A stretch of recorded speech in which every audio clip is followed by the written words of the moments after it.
Hello, this is Mr. Miller. I hope you're doing super.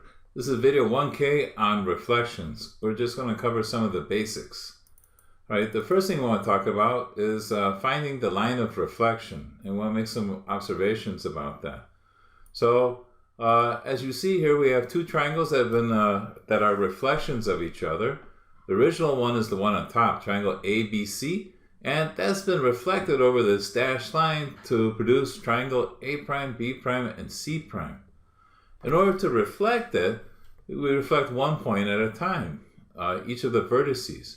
So to reflect point A, you go the same distance to the other side of the line to get A prime. The same with B. To get B prime, you start with B, you go to the line, and you go to the same distance on the other side. That's how we reflect points. So here, I've kind of connected them so we can see things a little bit better. So here, A and A prime have been connected. So because they're reflections of each other, this segment right here, the distance from A to the line of reflection, has to be the same as this segment right here, the same length. So the line of reflection kind of cuts this segment in half. Right? It goes right through the middle of A and A prime. And furthermore, it makes a right angle with them. Okay, same thing with B and B prime. The line of reflection cuts this in half. It bisects it. So those two little segments are the same. B and B prime are the same distance on either side of the line. And this makes a right angle with the line of reflection. Same is true for C. Okay, now, so the line of reflection is the perpendicular bisector of all these segments we get when we connect the original points and the image points. So we know what that means. Perpendicular means it makes a right angle to these segments and it cuts them in half. All right, so we want to try to see that here. So your phone's okay, or your computer. These are a little bit blurry, I'm sorry, but we can see well enough to tell what's going on. We have two triangles here, and we want to find the line of reflection. So, okay, well, L and L prime are here. They're matching points. The line of reflection is going to go right through the midpoint in between those two. And same with K and K prime. They're 1, 2, 3, 4 apart. So 2 would be halfway. 2 units would be halfway, and the line of reflection is going to go through there. So I'm going to try to draw it in. So it would kind of go along this horizontal line. That would be the line of reflection. Okay, it cuts L prime in half, and K prime in half, and M prime in half too, if we drew that line. Okay, so we should be able to write the equation for this. It crosses the y-axis at -1.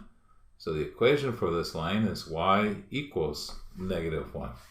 So you can just look at what axis does it cross, and that tells you what grid line it is. Okay, take a look at this one.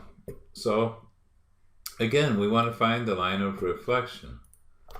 Okay, so I start looking at matching points, M and M prime. This point right here is directly in between them. And I can look at K and K prime. They're 10 units apart.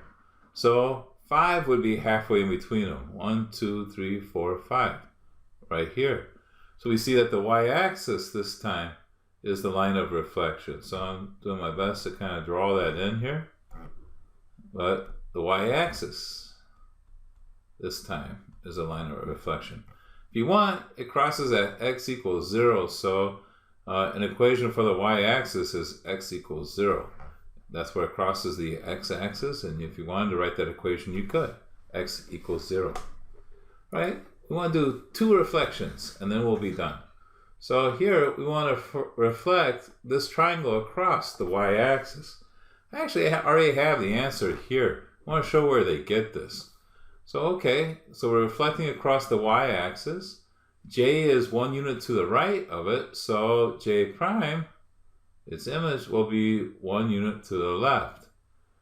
I is 1 unit to the right of the line of reflection, so I prime will be 1 to the left. All right, let's go down here to K. K is 4 units to the right, So K prime will be 4 units to the left. So the image point is the same distance to the line of reflection, just on the other side. Now, it's going to come out kind of pathetic, but I'll do my best to connect these, and that would be the reflection. So that's why I included this. So here's a little bit nicer drawing of it. And that's where we come up with that. All right, one more. A reflection across x equals -2. The most important part here is to get the line of reflection correct. So we got to find x equals -2 in that line. Well, here's the x-axis. This is -1. This is -2 right here. X equals -2 is that grid line. It's the one marked in red. That's the line of reflection. Every coordinate on this, every x coordinate on this line right here, this red line, is -2. Okay, so that's the line we're going to use. Once we have that drawn, it's a piece of cake. B is 1 unit to the left, so B prime is going to be 1 unit to the right. So that'd be B prime. C is 3 units, 1, 2, 3 to the left. So C prime is going to be 3 to the right, 1, 2, 3. This is going to be C prime right there. All right, we got one more. D is 2 to the left, D prime, 2 to the right. And I can try to connect it, but it's going to come out really funky. Okay, this is horrible. But I got the solution right here. And we can kind of see where it came from. So we found the line of reflection, then we reflected each point and connected them. All right, so, wow, that's the most weirdest, wobbliest triangle in the history of the world. But what I was trying to draw is the one right here I circled. Okay. Well, your turn. Now, you don't have to copy this figure if you don't want, but what I want you to do is write me the coordinates of the image points after reflecting across y equals 1.